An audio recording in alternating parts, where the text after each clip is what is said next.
आज हम बात करेंगे नाक की एलर्जी के बारे में, जिसको एलर्जिक रिनेटस कहते हैं। ये बहुत कॉमन है।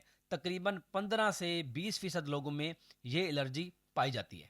आज मैं आपको बताऊंगा कि एलर्जिक रिनेटस की वजह क्या होती है, ये क्यों पाई जाती है और इसका इलाज कैसे मुमकिन है।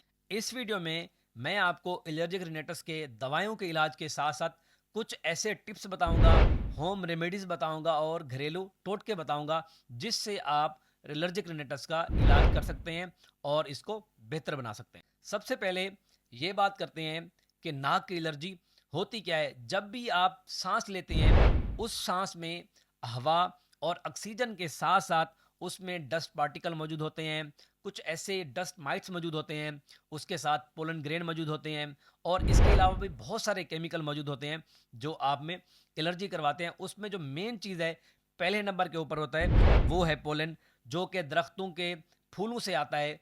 ऐसे सीजन के अंदर जो आपकी एलर्जी है, जो नाक की एलर्जी है, वो बहुत ज़्यादा कॉमन हो जाती है, बहुत ज़्यादा बढ़ जाती है। दूसरे नंबर के ऊपर है डस्ट एलर्जी। डस्ट की वजह से भी ऐसे बहुत सारे लोग हैं जिनको एलर्जी होती है।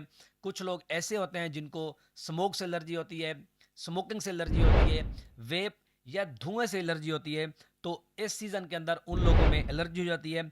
कुछ लोगों को जानवरों की वजह से भी एलर्जी होती है और